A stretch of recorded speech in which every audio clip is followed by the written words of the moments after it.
Vocês que nos acompanham pela internet, muito bem-vindos. Hoje a gente vai estar batendo um papo com David Lee, vice-presidente da Lebiscuit, Carlos Pinheiro, dono do grupo Universitária, Bruno Mota, professor da Unijorge e economista, e Paulo Viana, dono da Bahia Comunicação.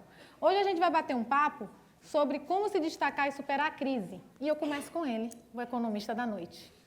A gente quer saber quais foram os fatores que causaram a crise no país. Pois bem, boa noite a todos, sejam bem-vindos, né? Bem, a economia, apesar de toda a complexidade que geralmente se denota, e às vezes até um certo afastamento, mas em si ela não é muito complexa, né? Há uma necessidade de que a economia ela anda sempre com a necessidade de equilíbrio, nem sempre no equilíbrio, nem também tão distante do equilíbrio. O que aconteceu, na verdade, que terminou gerando todo esse processo foi o quê? Uma participação maior do Estado no processo via a chamada política fiscal. Por isso que estamos tanto ouvindo o chamado ajuste fiscal, né? Como se fosse um regime para que o Estado diminuísse, né, venha a se diminuir, e a economia volte a ficar em equilíbrio e volte, claro, a crescer. E aí, assim, hoje a nossa presidente fala, não estamos em crise, né? Afinal, essa crise começou a partir de quando? Bem, a crise é denotada a partir do final do ano passado. Sim. Né? Qual o termômetro que termina colaborando para entender a crise? Justamente o crescimento da inflação em exagero. Então, a inflação é como se fosse uma febre, um sinal de que o corpo está com algum problema. Né? Então, o aumento da inflação e a persistência da inflação denotou o quê? A economia está solta, né? Os fundamentos não estão mais gerindo a economia. É necessário recuar para que ela volte a se estabelecer o equilíbrio e volte a crescer. Esse não é um movimento novo, né? Isso já aconteceu por diversas vezes na nossa economia. Ali nos bastidores estavam lembrando da década de 80, né? Que a inflação chegava a 80% ao mês, a pessoa ia comprar um tênis, faltava equivalente a R$1, quando voltava já faltava R$5, tal, né? Então nós já passamos por isso, não é? Pode ocorrer isso novamente? Pode. Toda vez que desequilibrar, ela vai tender à crise, né? A crise é uma febre gigante, né? Eu já quero saber dos empresários. Como vocês se prepararam para essa crise? E aí, David Lee?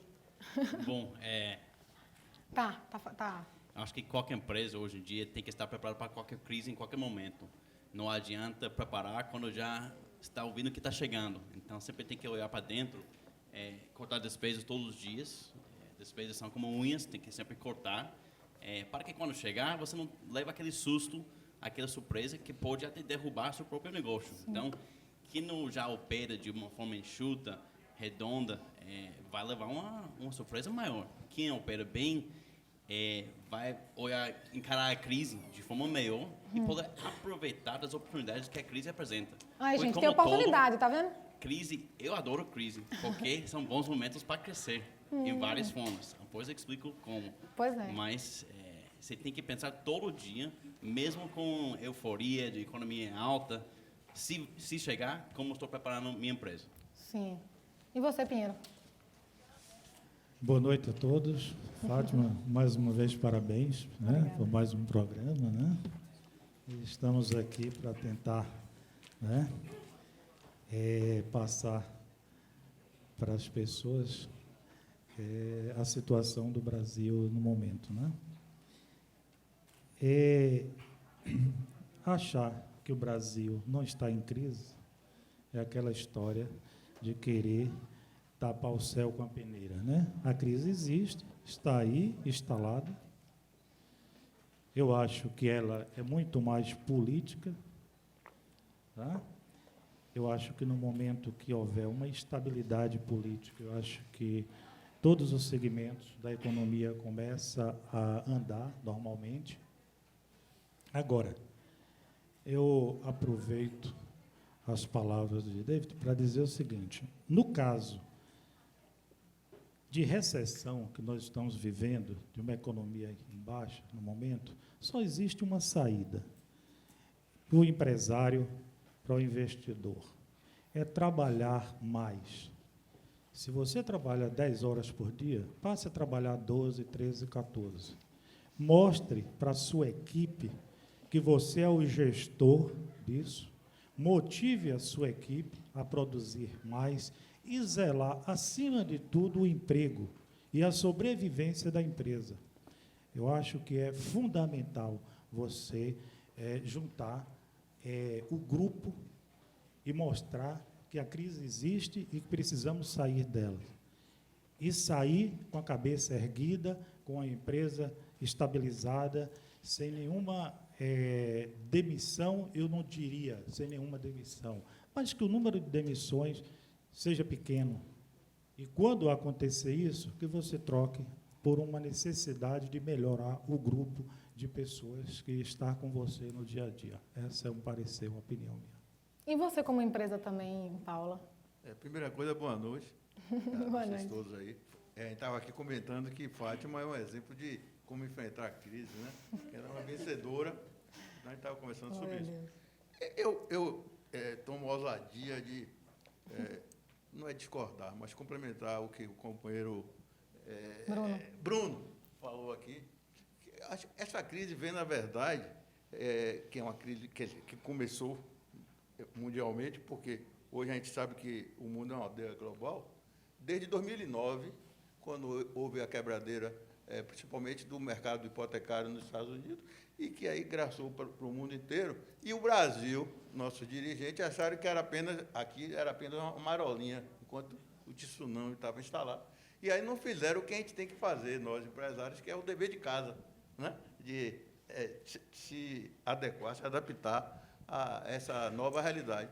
Então, o Brasil, ao contrário, elegeu como um modelo econômico a expansão do consumo via, digamos, a concessão de crédito aí sem nenhum critério.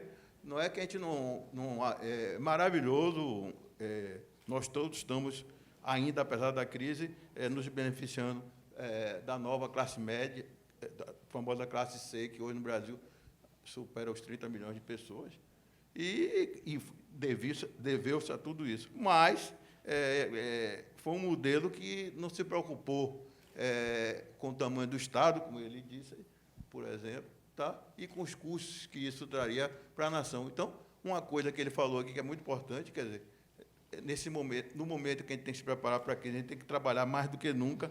O Brasil trabalhou menos do que nunca. Então, a produtividade no Brasil nunca esteve tão baixa. E se você aumenta, digamos assim, o dinheiro em circulação para que haja consumo e não aumenta a produtividade, você gera inflação e aí gera a crise que está aí.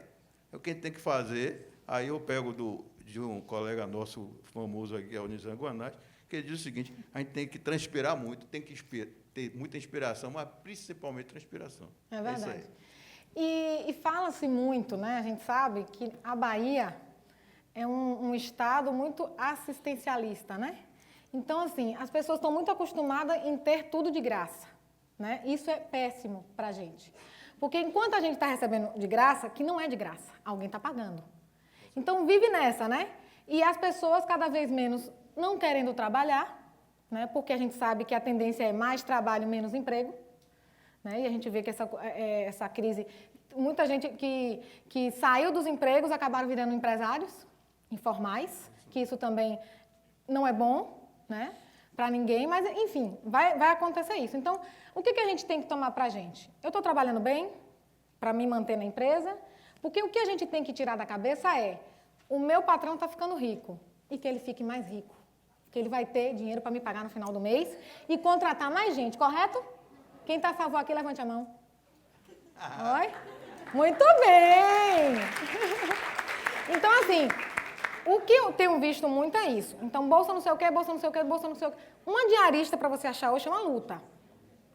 E acredite, gente, atendimento na Bahia, que é um povo caloroso, é uma das mais mal faladas no país. Então, a gente tem que mudar isso. Como é que muda? Eu fazendo minha parte. Né? Então, assim, eu já vou perguntar para o Davi, para o Pinheiro, né? Quais comportamentos mais recomendados para os profissionais nesse cenário de crise? Porque, assim, hoje, ele vai falar um pouquinho do programa de trainee. Quem sabia aqui que a Le Biscuit tem programa de trainee? Não é pouca gente, tá vendo? Então vou divulgar. Vai divulgar, ele vai estar abrindo. Então, quem tiver um currículo bom, tiver inglês, tá dentro. Né? Então, você vai explicar. Ajuda. Pois é, então já fale o que é que você espera desses funcionários para... Pronto.